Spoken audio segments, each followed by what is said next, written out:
Boa tarde. É um prazer estar aqui de novo para falar com vocês a respeito de um assunto tão apaixonante na vida, ao menos de nós três, né? E dessa vez eu acho que o grupo está formado. A gente estava com essa programação dessa palestra para o ano passado, mas por problemas de saúde a gente não conseguiu trazer o trio. E agora, então, a gente vai conseguir concluir não só o relançamento do nosso curso, mas também essa palestra com nós três ao mesmo tempo, sobre temas mais abrangentes e que eu tenho certeza que todo mundo vai gostar de aprender um pouquinho. E então, gente, a Fernanda já apresentou aqui o mapa das palestras, né, a ordem das aulas. A gente vai deixar uns minutinhos no final de cada aula para a gente tirar dúvidas, né, porque é um assunto super empolgante para a gente está aqui super empolgada, encontramos já várias alunas ali na frente, né, é muito legal. E aí pode ser que a gente comece a se empolgar, a falar que nesse meio tempo surjam dúvidas. Guardem a dúvida, anotem, que aí no finalzinho da aula a gente esclarece, tá? E a gente queria agradecer o convite do pessoal da Biofá para estar aqui, é um enorme prazer. Vamos começar, então. Queria começar contando a nossa historinha. Na verdade, muita gente não sabe, mas foi aqui na Natural Tech que a gente se conheceu pessoalmente em 2019, né?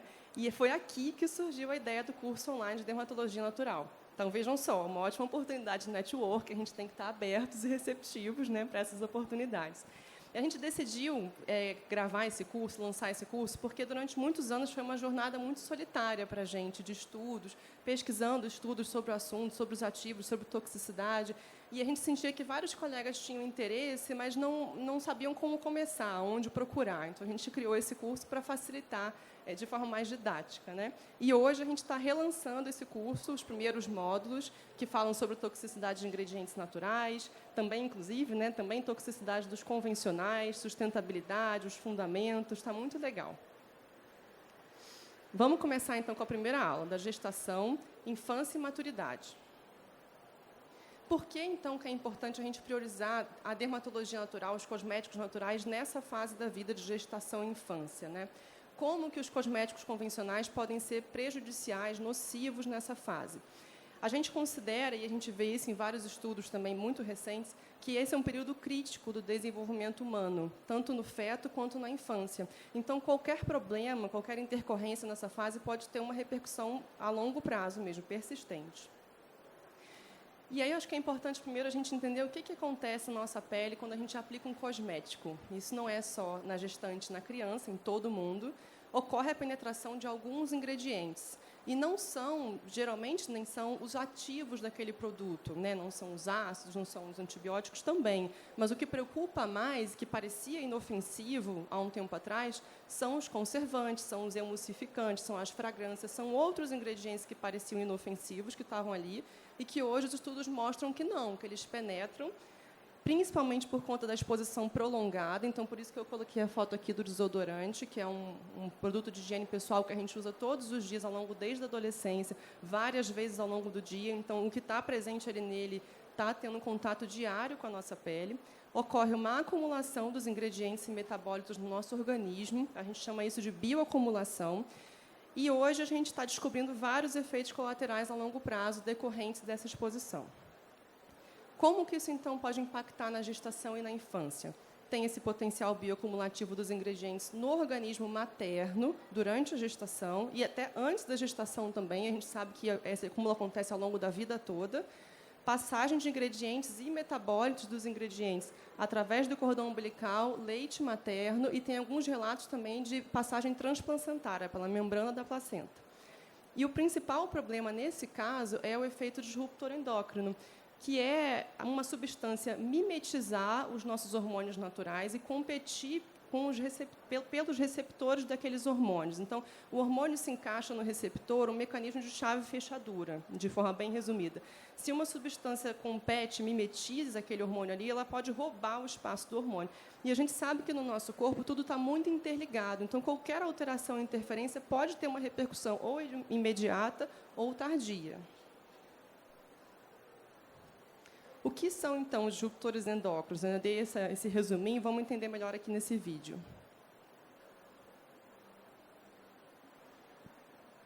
Ali, então, a gente vê que o hormônio se ligou bonitinho, o hormônio natural na célula, através do receptor, dando uma resposta boa.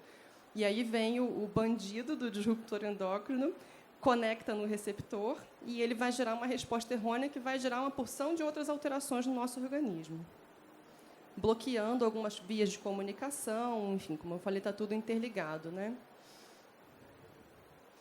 E, então, quais são os riscos dos disruptores endócrinos para mães e pais? Alguns estudos recentes, a gente até trouxe esses estudos no curso online também, comprovaram a relação com infertilidade materna, também infertilidade paterna, através da produção, qualidade, quantidade de espermatozoides e complicações gestacionais. E quais são os riscos dos disruptores para bebês e crianças? Malformações genitais, mas também obesidade, autismo e disfunções hormonais. Então, a gente vê aqui que algumas alterações não são imediatas, nem é um efeito imediato, né, e é algo persistente mesmo ao longo da vida, né? Talvez na puberdade a pessoa vai começar a desencadear alguma disfunção hormonal, a obesidade também ao longo da infância. Então, são repercussões mesmo a longo prazo.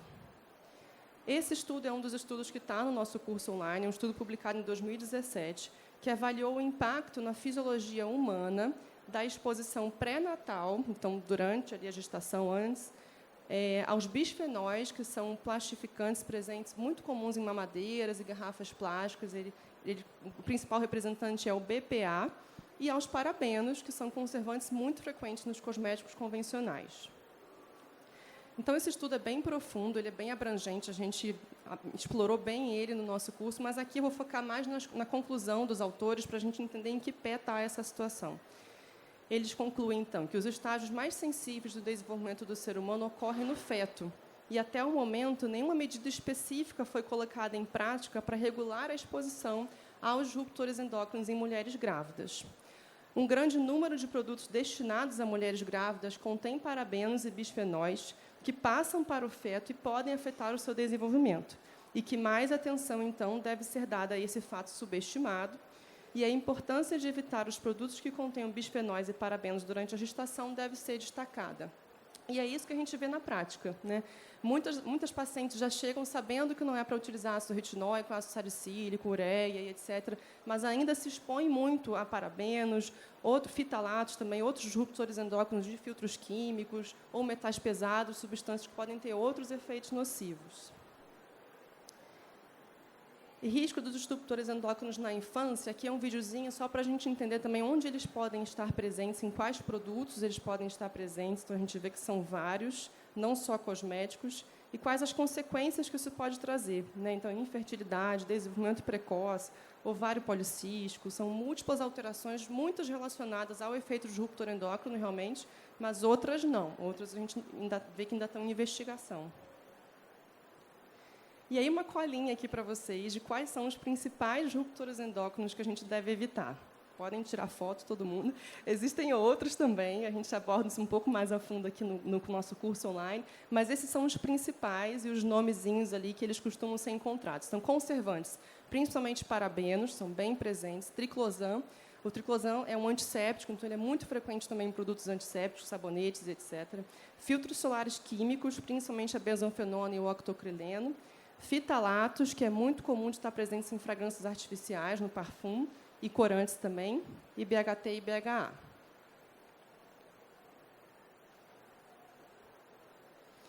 E aqui eu queria contar só uma historinha para vocês.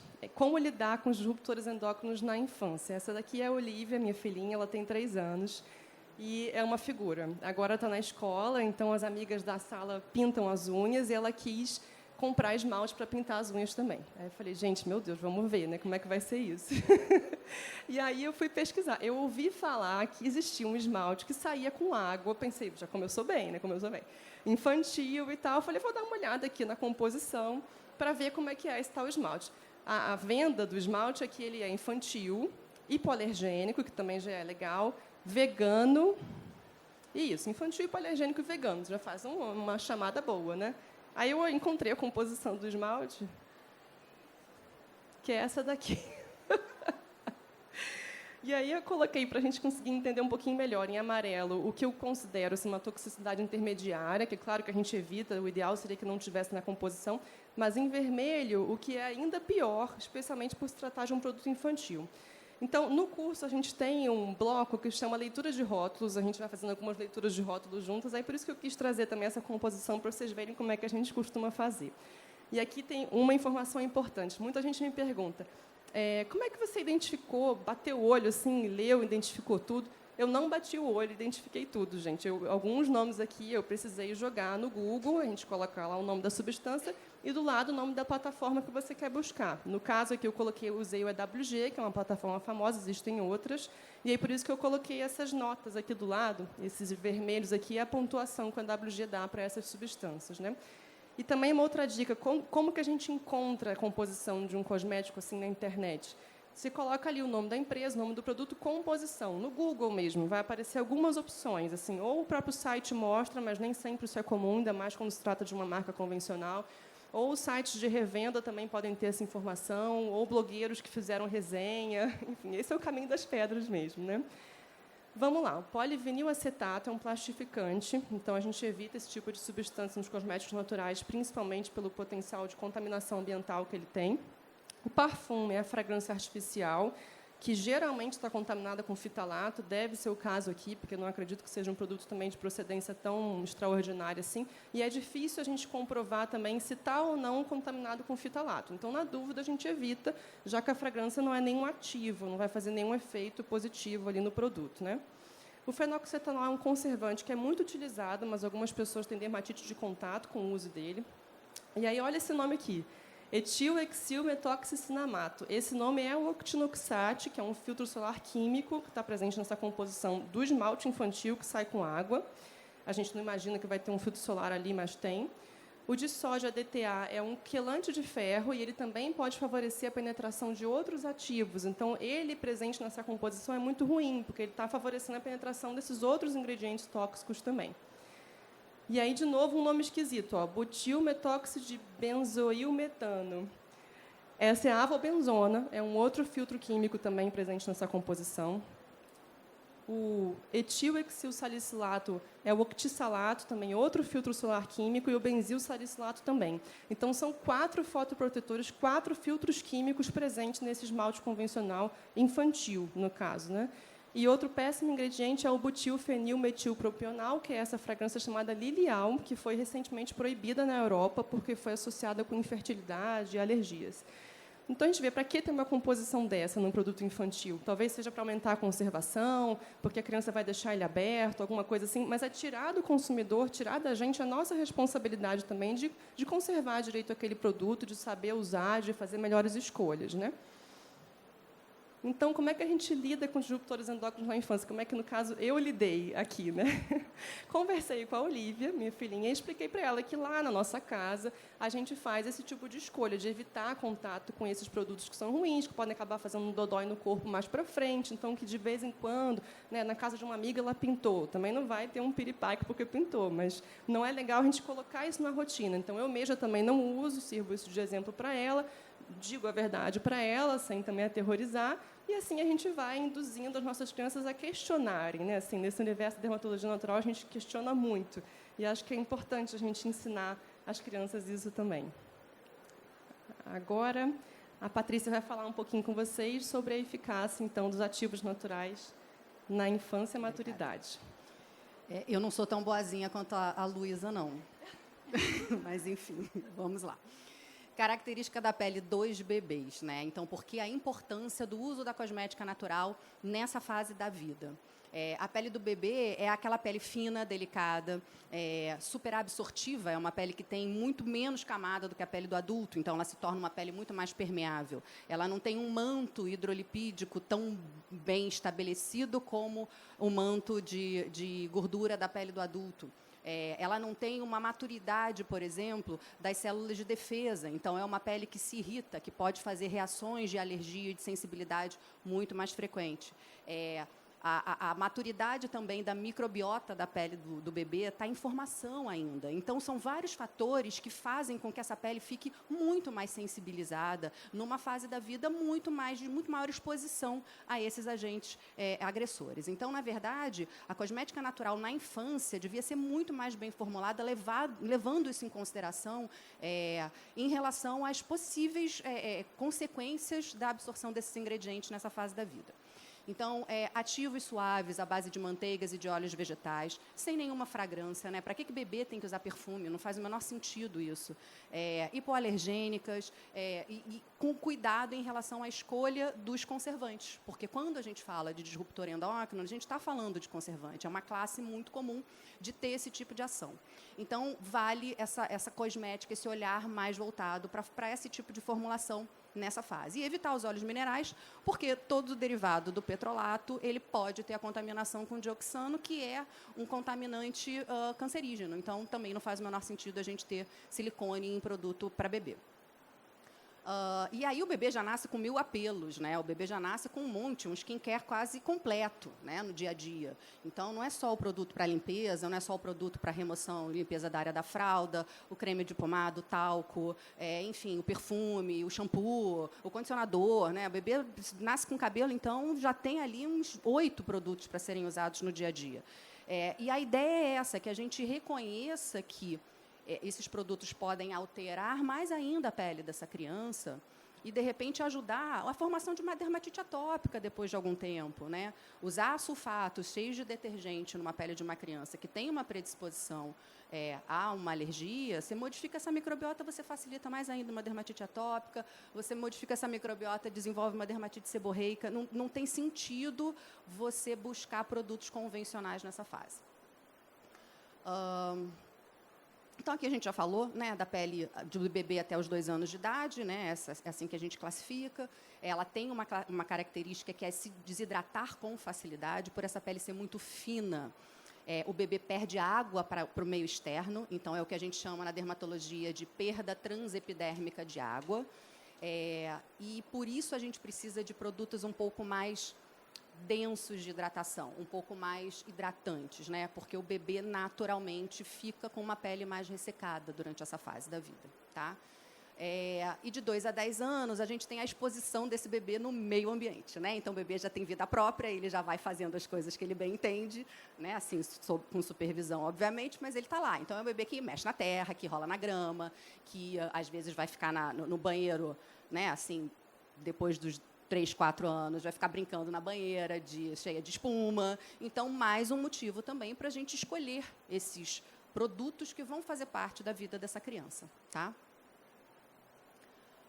Ativos naturais com ação hidratante. Então, a gente tem 2 grandes blocos de divisão em relação à hidratação da pele, né? Os ativos que são umectantes, que atraem água para essa camada de pele mais profunda e que fazem, de fato, o poder de hidratação. Então, se é uma pele que já está desidratada, como a pele da criança, que tem facilidade para desidratar, a gente acaba buscando produtos com maior poder umectante. Então, aí a gente tem aí uma infinidade de ingredientes naturais com essa premissa de serem umectantes, que não só a água destilada que a gente encontra nos cosméticos convencionais, de um modo geral. E a ideia é justamente reter essa umidade lá embaixo, na camada mais profunda da pele, e da gente realmente conseguir repor essa umidade e essa hidratação para as peles mais desidratadas. E os ativos naturais com ação emoliente, agora no caso, que seriam as ceras e as manteigas e os óleos vegetais, que irão, então, reforçar essa barreira de proteção. Então, é o reforço do manto hidrolipídico para que essa pele não perca essa hidratação que ela acabou de receber. Então, o melhor dos mundos em relação à hidratação, e a gente vai falar muito disso no nosso curso de Dermatologia Natural agora, que a gente está gravando justamente sobre óleos e manteigas, é justamente a gente conseguir ter a hidratação da camada profunda e a emoliência e a proteção de barreira da camada mais superficial. Isso é a melhor forma da gente hidratar essa pele. Isso pode ser feito em 2 etapas. Você pegar um hidratante mais umectante, mais suave, mais fluido e aplicar primeiro. Depois que essa pele absorveu, você lança um óleo vegetal ou uma manteiga para você reforçar essa barreira. Tá? Ou a gente pega um produto que já tem essas 2 composições. Mas, para isso, a gente precisa ler ingredientes. Sem a gente ler ingrediente, a gente não vai saber escolher. Tá? Então, a hidratação eficaz era o que eu estava falando, que tem a mesma quantidade de umectante, ou pelo menos aí em proporções parecidas, com a combinação de ingredientes emolientes para a gente fechar essa camada de barreira. Tá bom? E, de novo, se a gente não buscar o rótulo, se a gente não buscar a lista de ingredientes, a gente não sabe do que esse creme é feito. Né? E aí a gente está achando que a gente está abafando e a gente está usando glicerina com água mais óleo mineral. E gastando uma fortuna, achando que está arrasando. E não é assim. Né? Sem trazer nenhum benefício para a pele, sem trazer nenhum ingrediente com uma outra proposta de antioxidante, de acalmar, de melhorar a capacidade de elasticidade. E a gente está ali achando que está usando o melhor produto do mundo. Porque o marketing faz isso. Né? Ele faz você acreditar que você está usando o melhor produto do mundo. Então, aqui, a gente vai fazer uma análise de rótulos rapidinho, trazendo, então, a composição de um produto natural e um produto que tem um selo de vegano. Tá? Então, o primeiro produto, que é uma manteiga hidratante, que não é só manteiga, então ele tem uma pegada umectante, que tem a água, que tem o glicerol, que vai ter, enfim, a farinha de aveia, que é a aveia coloidal. A gente vai ter a parte da umectação, junto com o extrato de fisales, e a gente tem a outra parte, que é a parte da emoliência, que aí sim a gente tem murumuru, oliva, cupuaçu, pracaxi, que é o silicone natural, ucuúba, o esqualano, que mimetiza o esqualeno da pele. Então, a gente tem aí uma composição muito mais rica, com um poder muito legal para a gente recuperar essas peles necessitadas. Né? E a composição do produto é para bebê, hidrata neném, sem nenhum conflito de interesse, com um selo vegano. Ele tem água, ele tem conservante, ele tem o propileno glicol, a glicerina, uma vitamina B5, mas, ao mesmo tempo, ele tem 2 óleos vegetais, olha que máximo. CT-arete, sódio benzoato, conservante e perfume. Né? O perfume é aquele que a gente não deveria usar nas crianças. Então, a gente, comparando esses 2 rótulos, a gente vê uma composição muito mais rica em ingrediente natural, com muito mais diversidade de óleos vegetais, e uma composição que deixa um pouquinho a desejar em relação a benefícios para a pele. E aqui a gente vê, então, cortou um pouquinho na borda. Mas, na verdade, eu coloquei 3 artigos científicos para a gente entender um pouco o impacto dessa cosmética natural na pele da gente. E aí não só na pele infantil, mas na pele como um todo. Então, o efeito dos preservativos químicos cosméticos na microbiota, ali a microflora, residente, ou seja, na microflora normal da pele, essa microflora que a gente nasce, que a gente deveria ter como uma fonte também de defesa para os agentes externos, na pele facial. E, na verdade, esse artigo ele mostra o impacto desses conservantes mudando essa microbiota. Então, a nossa microbiota, que deveria ter um equilíbrio, com mais bactéria gram-positiva, com levedura, com fungos, com vírus, a gente muda isso, a gente faz uma bagunça nessa microbiota natural residente da pele através do uso dos conservantes de cosméticos do dia a dia. Esse outro artigo também fala dos preservativos usados na dinâmica dessa microbiota.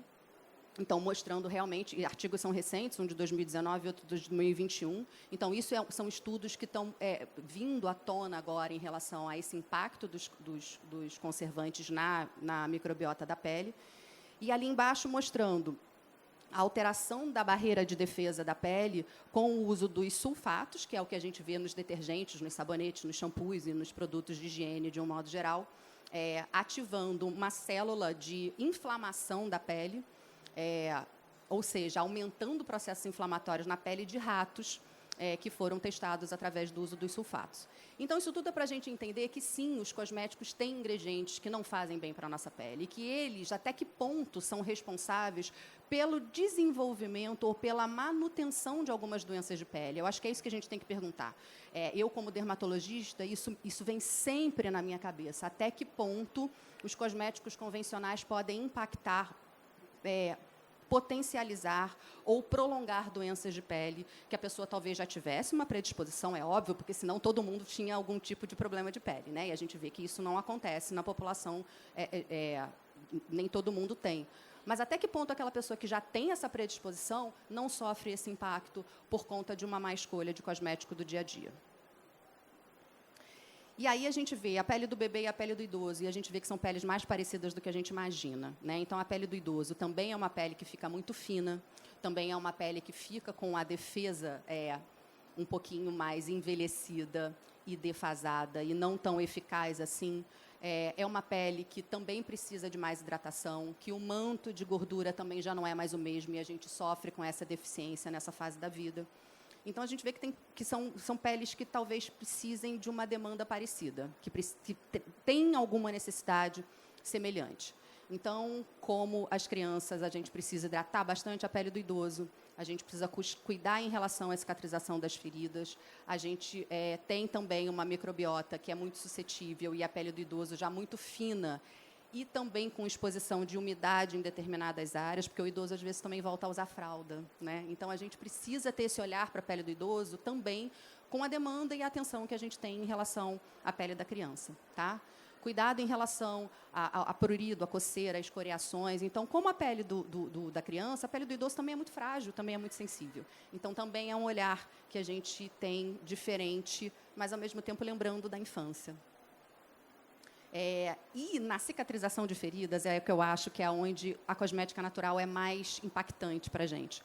Porque uma das grandes vantagens da cosmética natural e dos ingredientes é a multifuncionalidade e como eles podem ajudar na cicatrização dessas feridas. A gente tem inúmeros óleos vegetais que são cicatrizantes, com ação antimicrobiana. A gente tem as argilas, a gente tem as ceras e a gente tem propostas de produtos muito interessantes com essa função. Então, eu sonho com um nebacetim natural, também sem nenhum conflito de interesses, mas eu gostaria muito que a gente pudesse realmente ter mais oferta de produtos voltados com essas funções. Eu sei que não é fácil, que a cosmética natural ainda é muito pequena, existe uma demanda de custo para que esses produtos venham à tona, né, para que sejam feitos todos os testes necessários e tal. Mas eu sou uma pessoa idealista e sonhadora, então eu ainda acredito nesse caminho. Porque tudo são escolhas, né? Quando a gente para na frente de uma prateleira do supermercado ou da farmácia e a gente está buscando o produto para o nosso consumo, a gente precisa realmente ter um senso crítico quando a gente está fazendo isso, né? Está muito relacionado realmente com escolhas. Então, a gente está vendo aqui uma feira cheia de produtos legais que vale a pena realmente a gente olhar, buscar e consumir, né? E a gente já tem um olhar muito crítico para a alimentação, pelo menos é o que eu vejo, né? As pessoas já têm muito essa necessidade e essa sementinha plantada. E eu acho que a gente tem que plantar essa sementinha em relação à cosmética, né? A gente precisa olhar com um olhar mais crítico, a gente precisa aprender. Eu sei que é mais difícil, mas esses ingredientes que não são legais para a gente, porque, na verdade, é isso. É a gente escolher entre o menos pior ou o muito bom e maravilhoso, né? E é isso. E aí, no curso de dermatologia natural, a gente também é uma pincelada dessa palestra, desse talk, porque a gente fala muito de artigo científico, a gente desmembra os artigos, a gente fala dos viés, a gente fala dos contra-questões relacionadas a eles. Então, é um curso que está dando muito prazer para a gente fazer, porque força a gente a estudar sempre mais. Isso é muito bom, né? Bom, e agora eu vou falar dos cosméticos naturais na gestação. A gestação acaba sendo um ponto de mudança para muitas mulheres que, quando se veem grávidas, decidem por uma mudança para uma cosmética mais natural. E a gente vê muito isso no consultório, né? Elas começam a se preocupar não só com o que vai fazer mal para elas, mas que pode fazer mal para o bebê. E aí acabam nos procurando e prestando mais atenção nessa época de grandes mudanças, né, não só do corpo, mas do estilo de vida ou de mudanças na capacidade de escolhas, né? A adaptação da rotina de cuidados da pele, ela tem que acontecer, porque muitos dos agentes usados naturalmente, há muitos cremes que as pessoas usam, muitos sabonetes, contém ativos que são capazes de penetrar a pele, cair na corrente sanguínea e fazer mal para o bebê. Então, ativos que são super comuns, por exemplo, como o ácido salicílico, que está em muitos sabonetes anti-acne, né, para oleosidade e tudo, e que as pessoas não se ligam da presença desse ativo na composição e acham que ele pode não fazer mal, então, para o bebê. Alguns ingredientes de cremes hidratantes, como os cremes de ureia, que em certa concentração vai poder fazer mal para o bebê. A gente tem alguns ativos que realmente são proibidos, como o ácido retinóico, né? E quando a gente fala em cosméticos naturais, as pessoas acabam sempre perguntando: Grace, mas óleos essenciais a gente pode usar? Né? Eu costumo dizer que nos primeiros meses a gente deve evitar todos, e tem alguns óleos que eu acabei listando aqui, que são óleos que podem interferir no desenvolvimento do bebê, e alguns outros que podem ser abortivos e ter, assim, essa indução da contração uterina. Então, alecrim, a canela, o cravo, o eucalipto, esses são capazes, né, de interferir ali até no metabolismo endócrino. A gente sabe que na gestação a gente tem uma grande mudança no processamento, né, hepático de certas substâncias. E o gerânio, a salvia esclarella, a erva doce, o fúngio, a artemisia, aí tem sim uma ação abortiva, promovendo então uma contração uterina mais forte, né? Então, dependendo da concentração, a presença deles em produtos cosméticos não vai ter problema nenhum, mas se a gente botar, por exemplo, num difusor no quarto e tudo, ele pode ter essa ação, tá? Então, sempre conversar com o médico, né? Se pode, se não pode. Na dúvida, não use os óleos essenciais na gestação. Esse ainda é um tema muito polêmico. Eu vejo muita gente dizendo que pode, que não tem problema, mas a gente tem que ter consciência de que esses óleos, eles podem sim causar efeitos não só no momento, né, lá como abortivo, mas a longo prazo pela toxicidade que eles podem causar. E aí, a grande preocupação dos pacientes, eu vou trazer aqui um pouquinho que a gente vê no consultório, né, é como que eu vou manter a minha beleza, né, a minha saúde da minha pele durante a gestação. Então, a gente tem que se preocupar sempre em hidratar e nutrir a pele, e a hidratação ela começa com beber água, né, muitas pessoas acabam pensando que a hidratação começa com o creme que se passa, mas começa pela água que a gente bebe. Então, a gente precisa hidratar, né, de dentro para fora e de fora para dentro também, e nutrir essa pele. E os ingredientes naturais realmente levam nutrição para a pele. Eles vão ter ali vitaminas, minerais, que vão não só hidratar, mas nutrir essa pele. No momento da higienização, essa higienização também tem que ser feita, né, com muita cautela, sem agentes agressores, sem agentes surfactantes muito fortes. A pele ela vai se transformando ao longo da gestação, né? Ela vai mudando. Muitas pessoas ganham uma certa oleosidade na pele e aí querem lavar muito, querem tirar essa oleosidade da pele e acabam desequilibrando essa pele, né? E quando a gente fala em hidratação, as manteigas, os óleos vegetais, alguns extratos botânicos como a aloe vera e o ácido hialurônico, a gente é sempre questionado no consultório, mas o ácido hialurônico pode? Ácido hialurônico é um retentor de água, né, na pele, e ele pode ser usado sim durante a gestação. E aí a grande maioria das pacientes, elas estão preocupadas. Então, como é que elas vão cuidar das estrias? Como é que elas vão cuidar das possíveis manchas? E qual vai ser o cuidado que elas vão ter com as mamas, né? Para poder passar por um bom período de amamentação. E é isso que eu vou trazer aqui para vocês. Opa, passei demais. Então, a grande maioria dos pacientes, eles chegam e perguntam: eu uso um hidratante ou eu uso um óleo? Eu acabo dizendo que a gente vai usar os dois.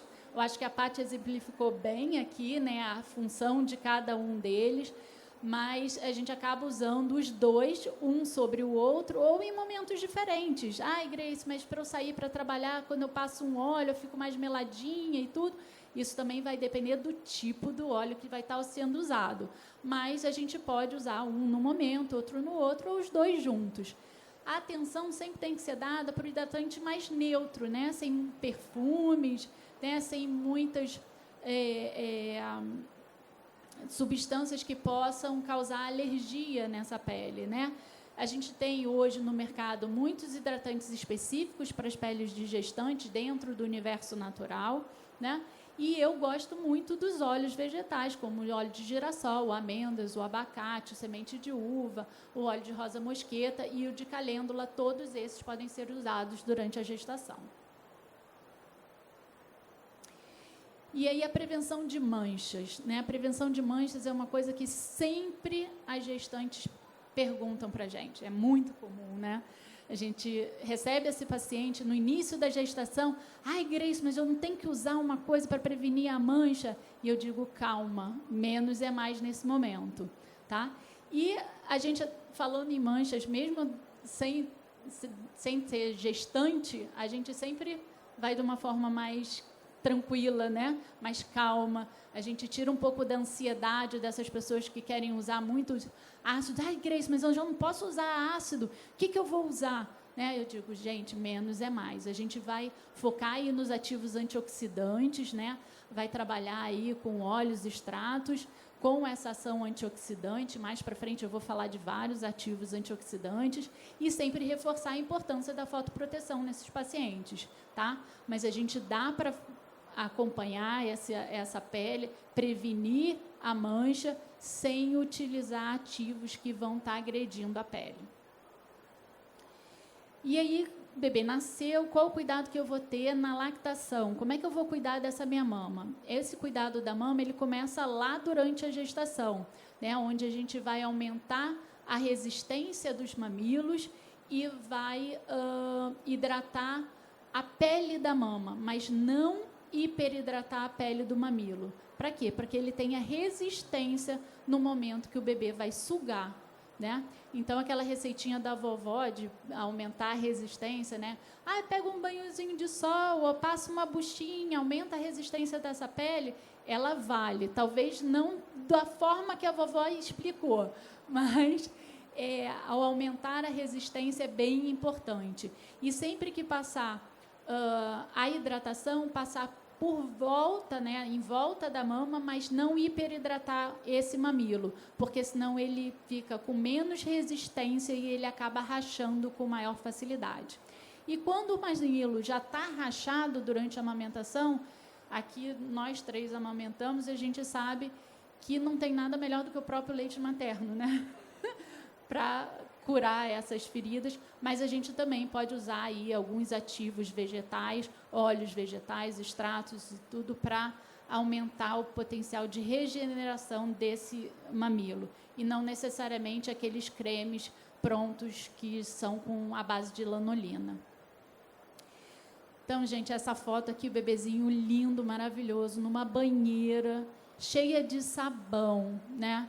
Então, assim, eu queria falar dos cuidados, né? Do cuidado do banho. É muito bom para a gente, mãe, quando o nosso bebê entra, fica sentadinho na banheira brincando com o bichinho, né? Mas ele pode brincar com o bichinho, com o patinho, né? Com o brinquedinho, mas sem o sabão, né? Então, a gente coloca ele para brincar, às vezes no verão, as crianças querem ficar muito ali na banheira, se refrescando, brincando, mas não precisa do sabão, porque como a Patrícia falou, essa pele é muito fina, né? E o sabão acaba sendo um agressor, né? Então a gente tem que ter um mínimo de cuidado. É muito bom a gente ver as crianças felizes na banheira, mas quais os cuidados que a gente tem que ter? Eu acho que o tempo que ele fica na banheira, porque essa pele tem pouca resistência, e o que a gente vai usar para o banho. E dependendo da idade, será que a gente precisa de tanta coisa para usar no banho desse bebê? Ou se lavar algumas partes? Bebê é cheiroso, né, gente? Bebê não precisa. Naturalmente limpinho, né? Não tem muita coisa, não precisa de perfume, não precisa de perfume, condicionador, né? Não precisa de metade das coisas que as mães compram para usar nesse bebê. Então, na infância, a gente vai ali se deparar com a diferença de alguns produtos infantis. Isso de regulamentação, de Anvisa mesmo, né? Então, os produtos destinados para as crianças, eles são produtos grau 2, né, que precisam de indicações específicas e eles necessitam de uma comprovação de segurança e eficácia, né? Então, é um pouco mais difícil para as marcas registrarem, tem um pouquinho mais de olhar, uma atenção um pouquinho maior, mas a gente sabe que a grande maioria dos convencionais, né, destinado a esse público infantil, ainda tem ali a presença dos tensoativos, dos conservantes, do álcool, do corante, né, de fragrância, até mesmo o talco, que tem o problema relacionado com a inalação desse pó, causando problemas respiratórios, não só no momento, mas futuros. Então, apesar deles estarem numa legislação diferente, eles ainda precisam, na minha ideia, quer dizer, na nossa aqui, melhorar ainda muito para conseguir tratar adequadamente a pele das crianças. Não, eu acho que só para te complementar, Grace, desculpa. Essa coisa do registro da Anvisa, de ser o grau 2, que exigem alguns outros testes, além da cosmética convencional para o adulto, para o uso adulto, não necessariamente confere uma segurança a longo prazo. São produtos que estão sendo avaliados ali de um risco imediato, né? Esse risco imediato basicamente são alergias, processos inflamatórios, irritativos, mas não avalia toda aquela história que a gente já falou em relação a disruptor endócrino, em relação à questão relacionada a microbiota ou a resistência da pele na função de barreira, né? Então, não são coisas avaliáveis pela Anvisa nesse sentido, né? Ah, sim. Isso não foi testado, né? Essa avaliação a longo prazo não é feita nem no produto infantil, nem no produto adulto, né? Então, o efeito coquetel também, né, Paty, de vários produtos que são utilizados, quando combinados, eles podem dar efeitos a longo prazo, não só aqueles que as pessoas ficam preocupadas. Ah, mas não deu alergia, então não tem problema. O alergia, eu acho que é o menor dos problemas que aqueles produtos podem causar, né? Então, na infância, eu acho que a gente tem que ter o cuidado com a área de fralda, né? A área de fralda é uma área que fica ali com muita umidade, que tem essa pelezinha fina, que acaba absorvendo muito mais dessas substâncias presentes nos produtos, né, nos cosméticos ou na fralda. O lenço umedecido não é uma coisa isenta de toxicidade e as mães usam várias vezes. É um produto sem enxágue, em uma pele que é fina, que está sensível e que ficou com umidade durante muito tempo. Então, cada vez que passa o lencinho umedecido, essas substâncias que estão ali no lencinho, elas vão acabar sendo absorvidas por essa pele. O creme de assadura, que muitas vezes tem uma composição não tão bacana assim, né? A gente já tem aqui alguns cremes de assadura que são, eu brinco que são queridos, né? Que tem uma fórmula mais limpa, mas eu não vejo a necessidade da gente estar usando o creme de assadura da forma que as pessoas utilizam. A cada troca, passando quase meio pote de creme de assaduras, achando que aquilo é que vai resolver a assadura da área de fralda ou aquilo que vai prevenir. Pelo contrário, se ela faz o uso do lenço umedecido, depois passa uma tonelada de creme, aí a gente vai tendo só penetração de ativos, né? Eu gosto muito do uso do óleo vegetal nessa área, né, para limpar. Então, a gente ter ali um algodãozinho com uma água morna, botando gotinhas de óleo vegetal, aplicar óleo vegetal nessa área, no lugar do creme de assaduras, para aumentar ali a capacidade de proteção, fazer a lubrificação superficial, o uso da argila nessa área, e aí a gente vai estar fugindo de substâncias como os toluenos, os parabenos, os xilenos, as fragrâncias, os fitalatos, que são compostos de baixo peso molecular, quer dizer, tem muita facilidade de penetração nessa área de fralda. Então, dentro da dermatologia natural, a gente acaba falando que o menos é mais. A gente não precisa de um monte de produto e que talvez aquele óleo que você use para outras coisas, ele também vai servir ali para a área de fralda, para o cuidado do bebê. proteção solar na infância é muito importante. A primeira coisa que a gente tem que pensar é que os filtros solares, eles só devem ser utilizados acima dos 6 meses de idade. Isso é muito importante. Agora, qual o tipo de fotoprotetor você vai usar? A Luísa acabou de falar de vários filtros químicos com ação disruptora endócrina no esmalte. Imagina você usar o filtro solar na criança e reaplicar várias vezes enquanto ela está se expondo ao sol. Então, essa proteção solar ela deve ser feita com filtros 100% minerais, aqueles que fazem a barreira física, né, que são de reflexão, então que não vai ter penetração nessa pele, que vai refletir a radiação solar, né, e outras barreiras físicas, como chapéus, blusas UVs, manter essas crianças na sombra, respeitar o tempo, né, de exposição ao sol. Uma criança pequenininha não pode ficar muito tempo ao sol. Ai, Grace, mas deixa ele debaixo da barraca e tudo. A gente tem que entender que essa pele, ela ainda não está pronta e ela só vai se igualar parecida com a pele do adulto por volta dos 3 anos de idade, né? Então, ela demora muito tempo, então a gente tem que respeitar, né? E muitos dos protetores químicos ou os químico-físicos, eles vão penetrar nessa pele fina, eles vão cair na corrente sanguínea e vão ter repercussões sistêmicas, e aí a gente pode estar falando em alterações do desenvolvimento, principalmente o desenvolvimento sexual, puberdade precoce e tal.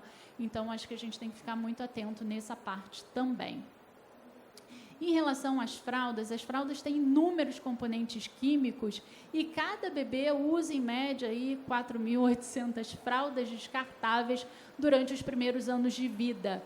E que essas fraldas descartáveis vão estar liberando essas substâncias, né, químicas tóxicas para os bebês, principalmente quando elas ficam muito úmidas durante o uso, né? Então, hoje a gente já tem aí opções de fraldas que são mais sustentáveis e não tem, então, a presença desses componentes químicos, e é para a gente parar para pensar, imagina a quantidade de fralda descartável que a gente está liberando aí no meio ambiente.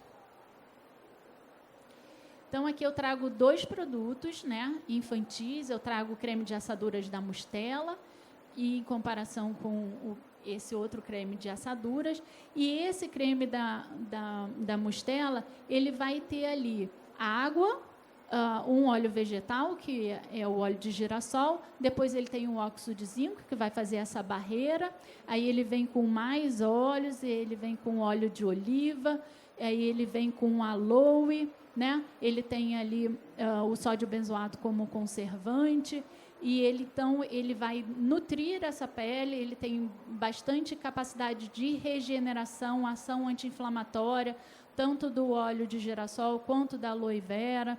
E já o segundo produto, com uma lista de ingredientes que começa com óxido de zinco, então, ele junta o óxido de zinco com a parafina líquida, então vem um derivado do petróleo, isso gruda e não deve sair de jeito nenhum, né?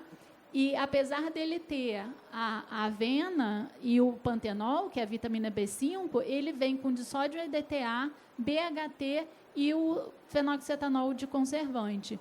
Então, a quantidade de óleo que ele tem ali, que ele vai ter o óleo de amêndoas, eu acho que é muito pouco em relação a esses outros ingredientes que ele vem, né? E a gente tem que pensar o que essa parafina líquida está fazendo ali, não só uma ação de barreira, mas também impedindo a troca, né, que a pele realiza a todo momento.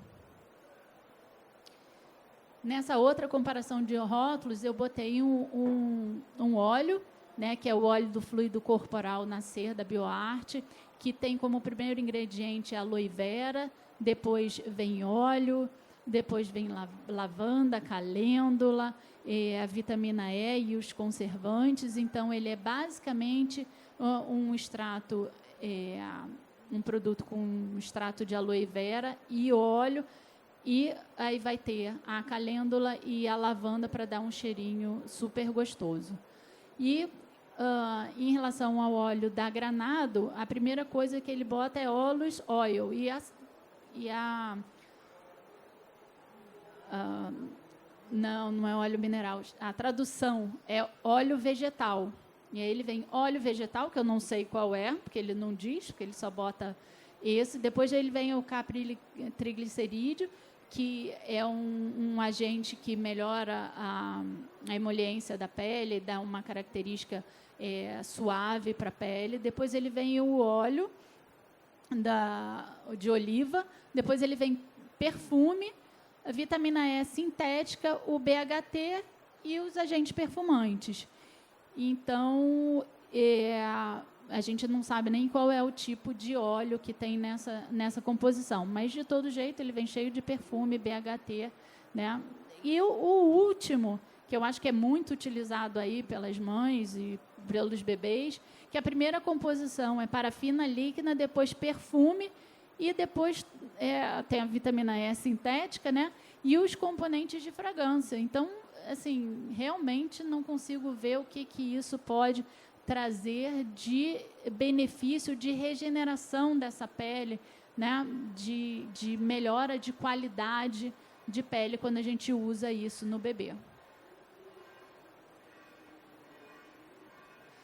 E aí eu trouxe 2 artigos que falam sobre a ação, né, das fraldas e os fitalatos e como que isso aparece nos cosméticos, nos produtos e tal.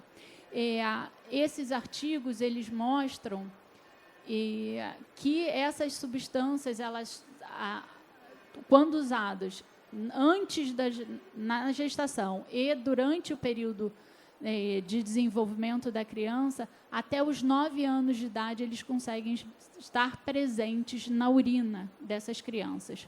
E o que os estudos concluem? Que as crianças apresentam alterações de desenvolvimento, tanto da mama quanto dos caracteres secundários, antes da data prevista. Então, a gente tem aí até uma menarca precoce, né? E a gente tem alterações de desenvolvimento nos meninos também. Opa!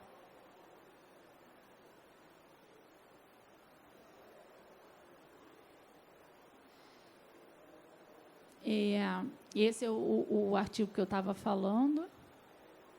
Então, quais os cuidados com a pele infantil? E aí, qual é a função dos emolientes na prática? E o que a gente deve fazer? Conforme a criança vai crescendo, a gente vai mudando a demanda. Sai da demanda daquele bebezinho, que tinha uma demanda específica, essa criança cai no mundo, passa a ficar na piscina, fazer natação, né? Ficar muito tempo no mar. Então, essa barreira dessa pele que está incompleta ainda, que ainda está muito sensível a esses agressores, e a piscina, até lá no curso a gente comenta, né, toda a toxicidade que tem dentro de uma água de piscina e como que 1 milhão de substâncias químicas presentes na piscina podem agredir então a barreira. Então, a gente tem que pensar em isolar esses agressores, diminuir esses agressores, né, e reforçar a hidratação da pele dessas crianças. Então, o quanto que a gente cuida dessa pele, tanto nas atividades que essas crianças fazem, né, na piscina, nos esportes, quanto na hora do banho, né? Então, se a gente precisa de tanto produto, se a gente precisa passar tanto produto, e o tempo que a gente deixa essas crianças imersas na hora do banho. E o skincare na infância. É muito legal a gente que é mãe, né, compartilhar o nosso skincare com as crianças. E até faz parte da brincadeira, né, da gente como mãe tá ali trocando. Eu costumo dizer que se o skincare é natural, não tem problema nenhum, né, gente? Porque a gente pode compartilhar. Agora, se não é, a gente tem que ficar bem atento. Então, vale aí o bom senso do que a gente vai compartilhar com nossos filhos, né? As maquiagens infantis, né, também não são lá tão seguras, mas se a gente tem uma maquiagem 100% natural, a gente até pode compartilhar com nossos filhos. Então, entra aí a questão dos exemplos, né? O que os nossos filhos olham a gente fazer, e quais são os nossos costumes, porque essa imitação é muito grande. Então, como que eu vou dizer para o meu filho para minha filha que ela não pode usar a maquiagem X, Y, o batom ou o esmalte, no caso da Luísa, se ela usa também? Então, a gente tem que servir de exemplo para os nossos filhos. Então, botei aqui para a gente não esquecer, para finalizar essa aula, o que a gente deve evitar, né? Os perfumes, os filtros químicos, lencinhos umedecidos, maquiagem e o talco. Esses eu acho que não tem como a gente deixar as nossas crianças estarem usando. E aí fica aqui o nosso QR Code do nosso curso Dermatologia Natural. Quem ainda não nos segue, pode nos seguir lá no Instagram, né? Quem quiser mais informações do curso, basta escanear aí o QR Code para ter um pouquinho mais de informação. E eu vou abrir para perguntas, então. Ela vai pegar o microfone para poder estar passando as perguntas.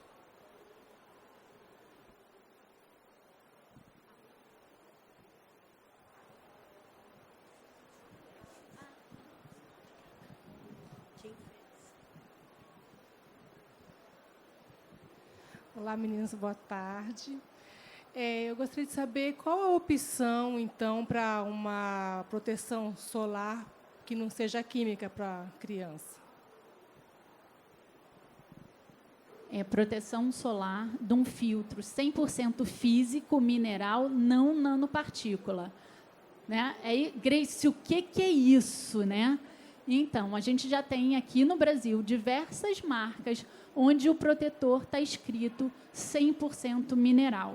Até as marcas mais conhecidas, aquelas das farmácias, elas têm protetores 100% minerais, mas a grande maioria dessas são nanopartículas e o conservante não é lá nosso amigo. E vai ter perfume também. Vai ter perfume, enfim. E vai ter agora, aqui na feira, a gente só de andar, a gente chegou correndo do Rio. Você vai achar. Você vai achar muitas opções, aí com cor, sem cor, em bastão e sem bastão. Enfim, hoje a gente tem aí uma infinidade de filtros solares 100% minerais, com essa barreira física, sendo ele para pele oleosa, para pele seca, para prática de esporte, que ele precisa ter maior resistência, mas hoje a gente já tem bastante opção dentro do mercado nacional. E a outra vantagem que eu acho é a gente não ter um filtro só para criança, a gente tem um filtro para família, porque se todo mundo vai buscar um produto que seja um filtro solar mineral, né, 100% físico, você pode ter uma composição ótima que use desde o bebê, a partir dos 6 meses, até o pai do bebê. Né? Enfim, usa para todo mundo. É bem menos peso na bolsa também, né? É isso, é menos peso na bolsa, você compra um produto para a família toda.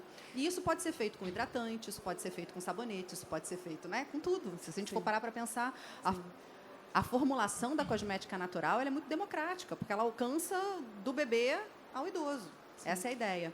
Não precisa mais setorizar, né, ao longo da vida. Isso é libertador. Só para lembrar também que esses cosméticos naturais a gente encontra muito aqui na feira, na Naturaltech. Eles trazem vários lançamentos, é bem legal de comprar, mas a gente encontra mais pela internet também. Não tem tanta opção ainda em farmácia e mercado comum. Mas tem vários sites legais, depois dá uma pesquisada, que aí a gente já entra no esquema de comprar pela internet. Se a gente ficar esperando e comprar na farmácia, é mais difícil mesmo. Alguém mais? Olá, tudo bom? A composição não necessariamente é por ordem de concentração, né? A grande maioria dos produtos ele vem com INCI na sequência de o que vem na frente tem maior concentração, o que vem por último vem em menor concentração, sim. Assim como os alimentos. Aqui no Brasil existe uma regra que isso não é obrigatório.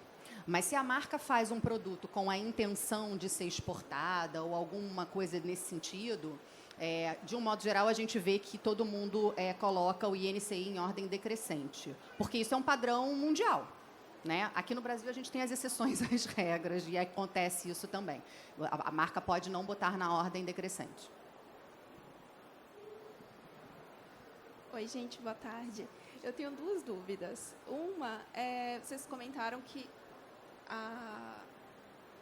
a pele do bebê se torna similar do adulto a partir dos 3 anos. de 0 a 3 anos, qual que é a real necessidade do uso de sabonete, mesmo que infantil? Existe essa necessidade, principalmente diária? Eu não vejo essa necessidade no corpo inteiro. Você vai ter uma área ali que ficou mais suja, que teve contato com as fezes, lavar essa área, aí sim. Mas passar shampoo ou sabonete, cabeça, pés e tudo, aquela pele realmente está suja, ela realmente precisa, porque cada vez que a gente lava com sabão, por mais que seja um surfactante mais querido, um surfactante mais suave, eu vou remover essa barreira lipídica, né? Vou tirar um pouco dessa gordura, vou tirar um pouco dessa água, vou levar um pouco dessa microbiota e ela leva entre 24 e 48 horas para se recompor. Então, se eu faço isso com uma frequência muito grande, eu vou estar expondo essa pele a agressores externos, eu vou estar tirando aí a camada de proteção dessa pele. Mesmo considerando que um bebê pode fazer cocô até 8 vezes por dia, você passaria as 8 vezes no dia? Eu gosto de usar óleo. Óleo vegetal para limpar. Óleo vegetal. Perfeito. Tá? A outra dúvida... você quer falar, Luiz? Não, ia só complementar que isso serve também para os adultos. Não necessariamente você precisa passar no corpo todo. A gente tem regiões do nosso corpo que tem mais odor mesmo, mais sudorese do que outras. Outras regiões, tipo pernas e braços, tendem a ressecar muito mais. Então, por exemplo, fez muito cocô, você está mais segura de passar um sabonete natural, passa só na região genital, bumbum, né? No máximo. No bebê não precisa mais nada. Adulto, às vezes, a gente recomenda também axila, região genital e pé, se não tiver sujo, né? Não tiver saído, tá? E levar em consideração também, eu acho que a sazonalidade. O Brasil tem lugares que são climas muito quentes e úmidos, onde as crianças e os adultos, todo mundo transpira muito mais, e outros lugares muito secos, né? Que a gente tem, às vezes, um inverno mais rigoroso também. Então, naquele dia de clima mais frio, que a pessoa ficou mais em casa, não teve tanta movimentação, aquela higiene não precisa ser aquela higiene, né? Assim, considera nas áreas principais e acabou, é isso, né? A outra dúvida que eu tenho, recentemente no Instagram apareceu para mim, como eu estou sempre pesquisando cosmético natural, uma marca defendendo o uso de petrolato ultra refinado, BBBBB, sei lá, só faltou falar que era orgânico. Qual que é a opinião de vocês disso para a pele da criança? Porque essa marca era específica para criança. A gente tem aí algumas marcas que defendem o uso do petrolato.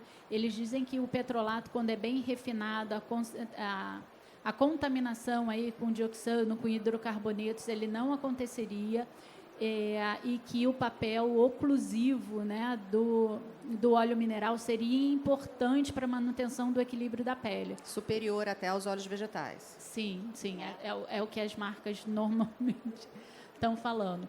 A gente não acredita nisso, tá? Por mais que a gente tenha um óleo mineral super mega bem refinado, como eu vou comprovar isso? E ele não agrega benefício para a pele. Então, por que eu vou ter o óleo mineral se eu posso ter um óleo vegetal? E a gente vai continuar aqui falando, na próxima aula a gente vai falar de ativos naturais, onde eu tenho ingredientes que têm uma infinidade, uma multiplicidade de ação em diversas partes, em diversas organelas celulares e que eu vou ter benefícios múltiplos. Por que eu vou usar uma coisa que só tem uma função oclusiva?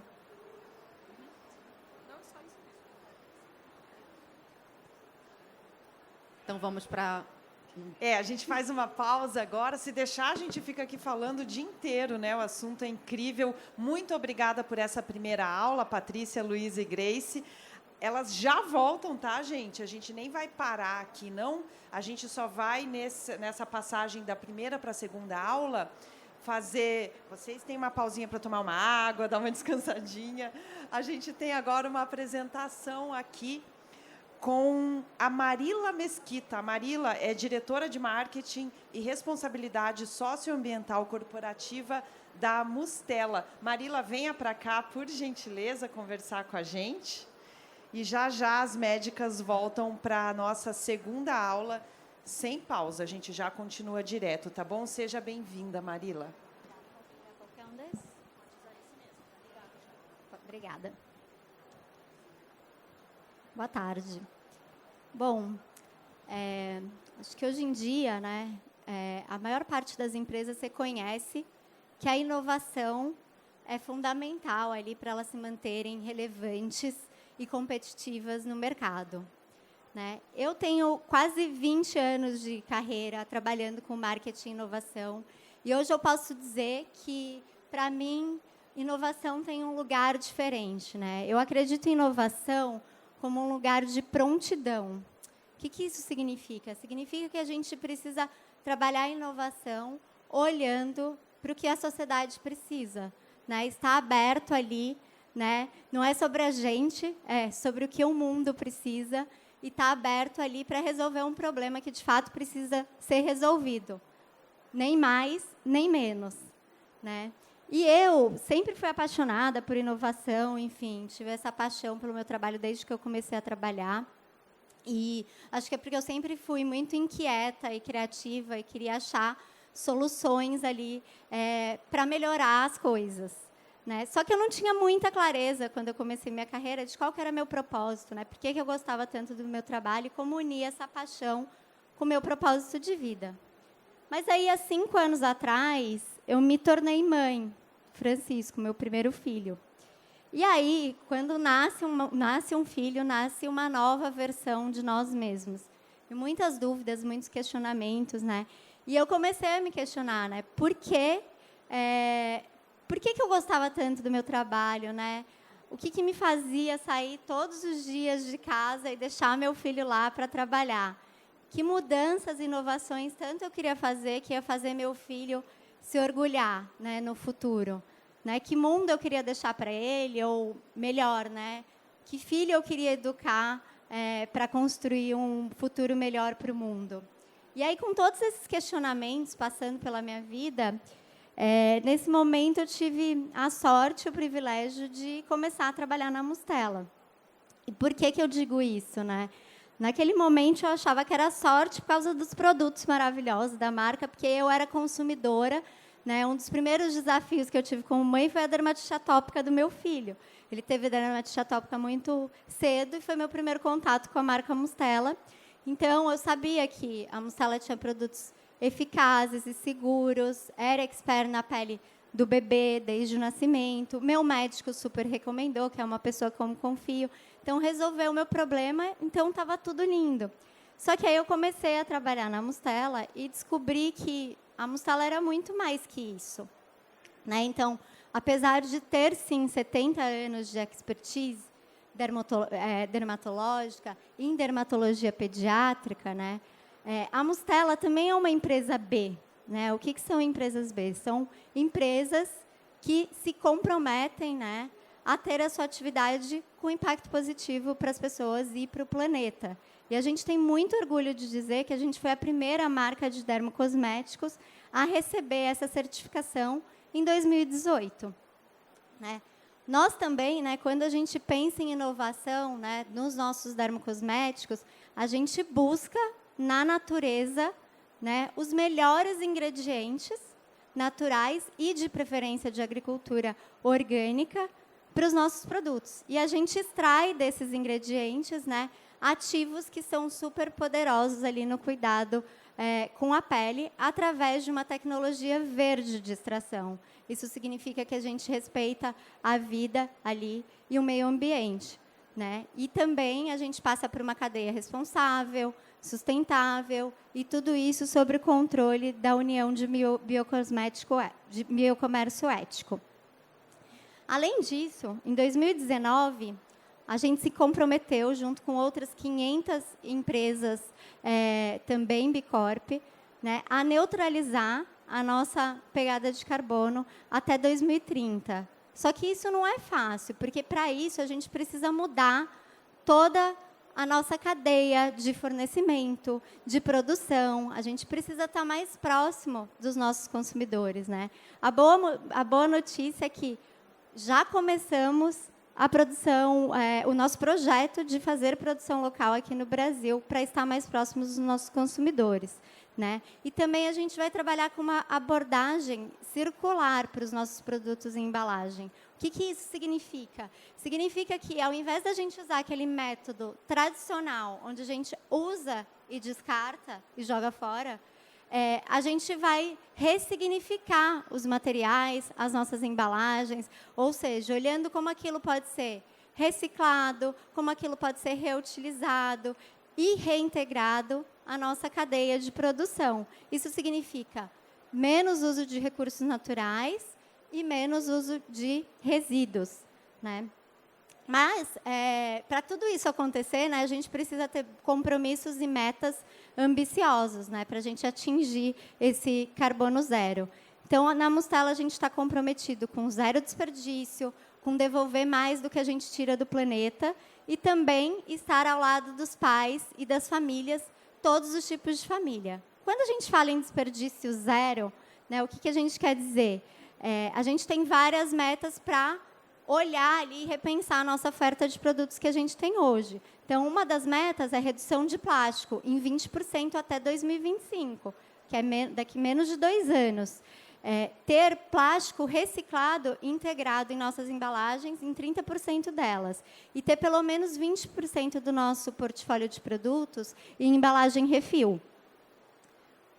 E aí a gente já começou a fazer algumas mudanças. Então, a gente está aqui na feira, a gente traz o nosso refil de gel lavante orgânico, né, o primeiro refil da marca, do nosso gel lavante orgânico. E também a gente trocou, né, a gente relançou a nossa toalha umedecida e agora ela tem fibras à base de planta. Né? Não sei se vocês sabem, mas a maior parte dos lenços umedecidos do mercado, eles contêm microplásticos dentro das fibras. Isso significa que, quando não dá o descarte correto, que acontece muito no Brasil, isso vai parar no oceano, vira comida de peixe, que vem depois para a gente. Né? Então, com as fibras da base de planta, a gente evita isso, não tem microplásticos. Quando a gente fala em devolver mais do que tiramos, a gente tem que trabalhar esse conceito de circularidade. Então, a gente está comprometido a investir 5% de tudo, de todos os nossos investimentos em projetos de circularidade de valor.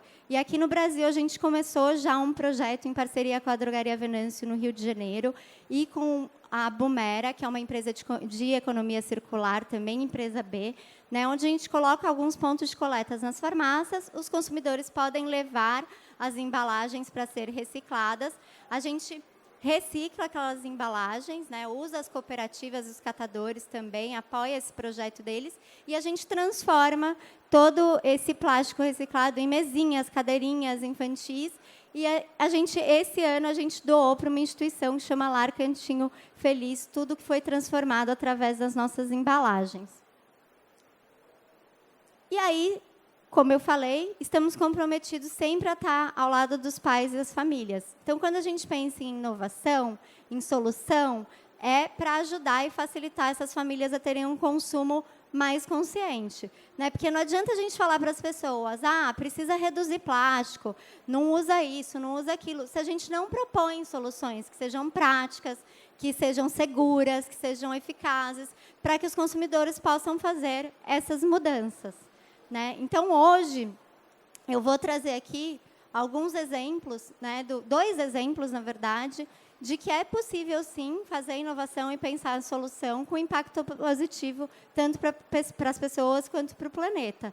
Né? Então, trazendo aqui um insight, acho que até as doutoras falaram um pouco disso, né? A gente não precisa ter um produto para cada pessoa da casa, né? Então, aqui uma frase de um consumidor. Meu banheiro está cheio de produtos para cada pessoa que nunca terminamos. Eu quero consumir menos, porém melhor. Produtos de qualidade, eficientes, limpos e responsáveis.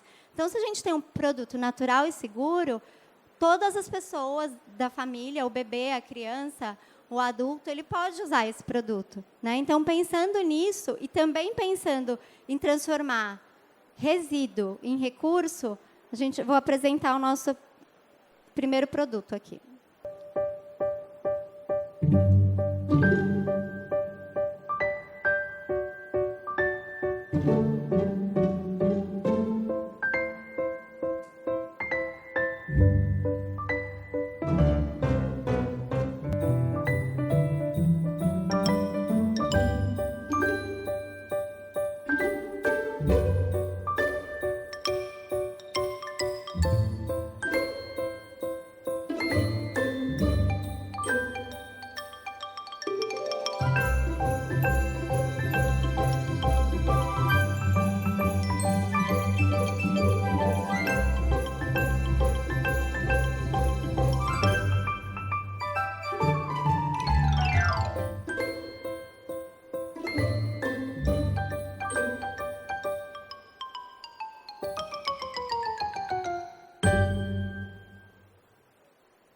Esse é um produto que a gente lançou ano passado aqui no Brasil e é um produto que realmente transforma resíduo em recurso. Por quê? Primeiro porque a gente aproveita 100% do abacate. Então, a gente aproveita semente, casca e polpa, ele integralmente para tirar 3 ativos ali de hidratação para a pele. Segundo, porque a gente está falando de um abacate que seria descartado porque ele está impróprio para consumo alimentar. Então, ele iria para o lixo. Então, além da gente aproveitar esse resíduo, também a gente gera renda para as comunidades locais, porque a gente compra esses abacates das comunidades locais do Peru. E só para vocês saberem, nos agricultores locais, cerca de 60% da produção de abacates é perdida. Quase 2/3 do que eles produzem é perdido. Então, a gente compra isso, gera mais renda para a comunidade e ainda faz um produto, né, que é um produto original, único, eficaz, seguro e natural. Então, dá para fazer com impacto positivo para todo mundo. Então, são extratos de vegetais, uma forma que é orgânica certificada, verificada com toda a transparência, é vegana, tem 99,7% de ingredientes de origem natural e também é sem adição de fragrância. O perfume, o cheirinho de abacate, a cor esverdeada é natural do próprio produto, né? Além desse produto, como eu falei no começo, uma grande preocupação dos pais é a dermatite atópica. Foi uma das primeiras preocupações que eu tive com meu filho. E a dermatite atópica, ela acaba aparecendo, desenvolvendo em uma em cada 5 pessoas. Então, ela é muito comum aí na população. E, normalmente, ela começa a se desenvolver ainda no bebê, a partir entre os 6 meses e os 2 anos de idade, né? E tudo que os pais querem fazer é resolver o problema, né? Resolver aquele problema de uma maneira eficaz, mas, ao mesmo tempo, de uma maneira segura ali e natural, né, para a pele do bebê. Então, pensando, né, nessa demanda e nessa angústia, né, que as famílias têm em resolver aquela irritação, aquele desconforto da dermatite atópica, eu vou apresentar a nossa segunda solução. Eu me lembro da primeira crise atópica. O corpo dela estava coberto de vermelhidão e a coceira não a deixava dormir. Ainda temos muito a aprender, mas descobrimos que uma rotina diária é a chave para manter a pele dela hidratada e confortável. Essa é a nossa rotina juntas, para manter uma pele mais saudável todos os dias.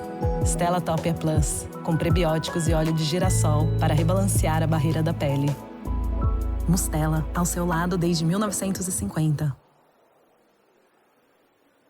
Então, o Stella Topia Plus também é um lançamento que a gente está fazendo aqui na feira, né? Ele é um hidratante específico para a pele extremamente secada e com dermatite atópica, seguro para uso desde o nascimento e também para toda a família, né? Para todo mundo, também com certificado orgânico, 99% de ingredientes naturais. E o principal, né? A gente ecoconcebeu esse produto olhando ali para os nossos compromissos que a gente tem para alcançar carbono zero. Então, a gente tem ali uma garrafa que é feita de plástico 100% reciclado, não só reciclável. A gente traz 4 ingredientes de agricultura orgânica para esse produto e o fornecimento responsável também do abacate, como eu falei no outro produto, que vem de economia circular do canal peruano. Além disso, esse foi o primeiro produto da Mustela que a gente co-criou com mais de 200 famílias que participaram de todo esse processo de cocriação. Porque segurança e eficácia sempre foi um compromisso da Mustela em todos os produtos. Mas, além disso, a adesão do paciente é muito importante. Então, trazer ele para o processo de criação do produto para que ele ajude a escolher a textura, para ele realmente veja se aquilo tem um impacto também na qualidade de vida daquelas famílias, menos despertares noturnos, um bem-estar ali no dia da família que vive com dermatite atópica, para a gente era muito importante. Por isso que esse produto foi co-criado com as famílias.